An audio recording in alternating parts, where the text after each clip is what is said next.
Merhaba arkadaşlar, kanalıma hoş geldiniz. Bugün sizlerle kremalı kuşkonmaz çorbası tarifi paylaşacağım.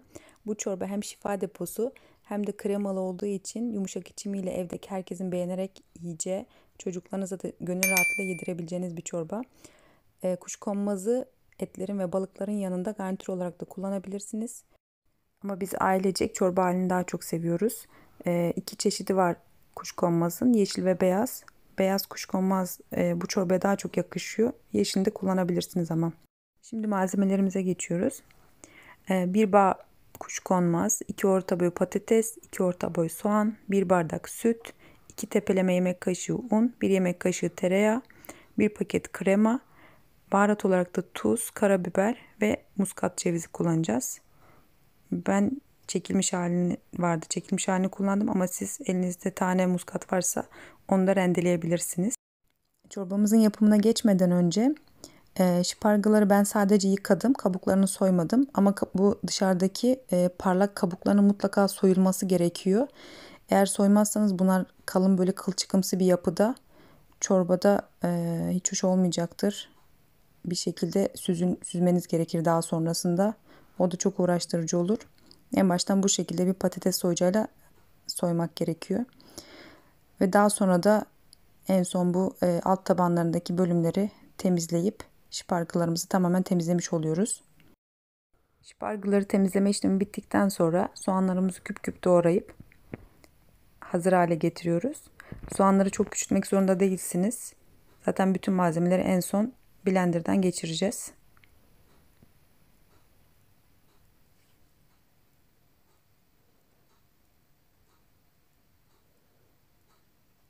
Sonra patateslerimiz için de aynı işlemi yapıyoruz. Patatesleri de ne kadar küçük doğrarsanız o kadar çabuk pişerler. Ondan dolayı çok aşırı küçültmeden küp küp olacak şekilde hepsini doğruyorum. Ve onları da hazır etmiş oluyorum.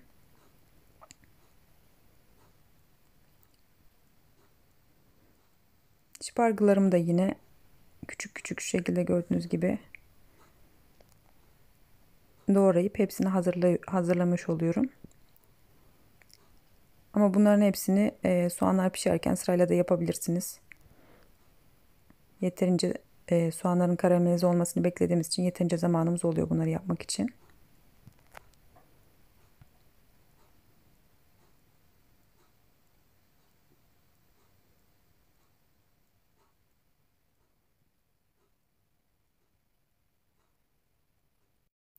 Ocağımıza tenceremizi alıp sıvı yağımızı koyup ısınmasını bekliyoruz. Ve ilk olarak soğanlarımızı ekliyoruz. Soğanları yavaş yavaş karıştırırken üzerine tereyağımı da ekliyorum. Ve kapağını kapatıp arada karıştırarak dibi tutmadan karamelize olana kadar pişirmeye çalışıyorum. Kapağını kapattığınız zaman daha hızlı karamelize olacaktır. Yanmadan karamelize olacaktır yani.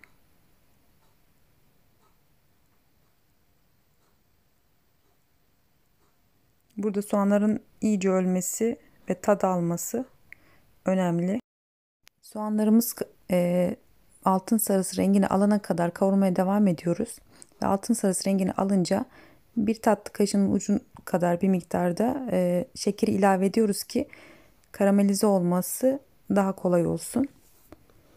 Bu şekilde de yanmasın, dibi tutmasın diye sürekli karıştırarak kavurmaya devam ediyorum. Soğanlarım iyice kıvam aldıktan sonra önceden doğramış olduğum patateslerimi soğanların üzerine ekliyoruz. Patatesleri çok fazla öldürmeyeceğiz. Sadece bir kokusu çıksın diye soğanlarla birlikte kavurmaya devam edeceğim. Çok fazla pişirmeyeceğiz yani. Zaten daha sonra üzerine su ekleyeceğimiz için onunla birlikte pişecek. Ama direkt kavurmadan böyle çiğ haliyle bırakırsak o da çorbaya kötü bir tat verecektir. O yüzden ara ara dibi tutmasın diye karıştırarak patateslerimi de kavuruyorum.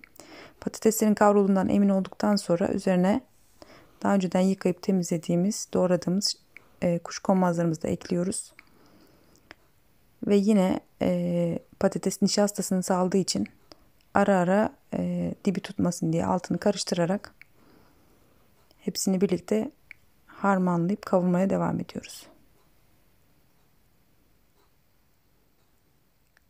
Kuşkonmazlar da çok fazla erimeyecekler. Yine burada pişmeyecekler yani.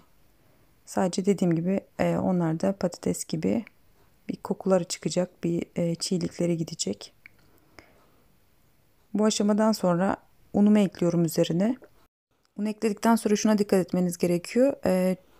Çok fazla karıştırmazsanız, hızlı hızlı karıştırmazsanız hemen tencerenin dibi tutacaktır.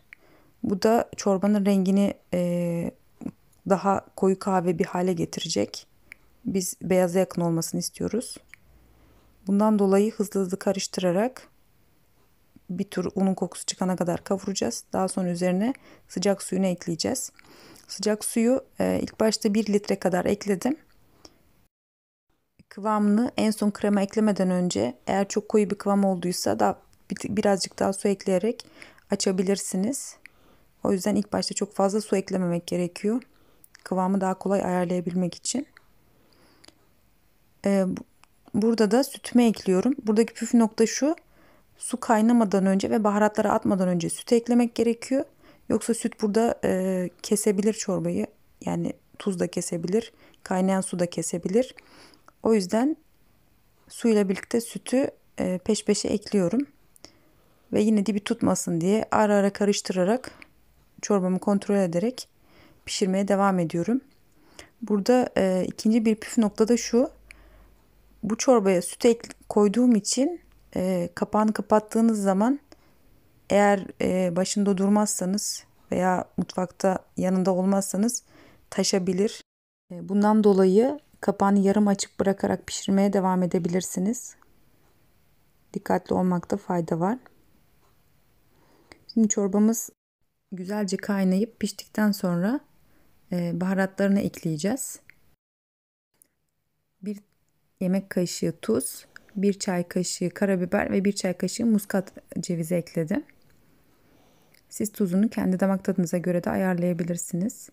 Sonrasında da güzelce pürüzsüz bir hale gelene kadar blenderdan geçiriyoruz çorbamızı. Bu çorba bizim ailecek gerçekten severek içtiğimiz çok lezzetli bir çorba. Siz de evde deneyip yorum kısmına yazarsanız çok memnun olurum. Çorbamız pürüzsüz bir hale geldi. En son kremamızı ekliyoruz. Ve iyice karıştırıp bir taşım kaynattıktan sonra artık servise hazır hale geliyor. Ben yarım paket krema kullandım. Bir paket de kullanabilirsiniz. Tereyağı da kullandığımız için ve krema da yağlı kıvamda olduğu için biraz ağır gelebilir. O yüzden yarım paket bence daha ideal ama yine sizin damak tadınıza kalmış bir şey.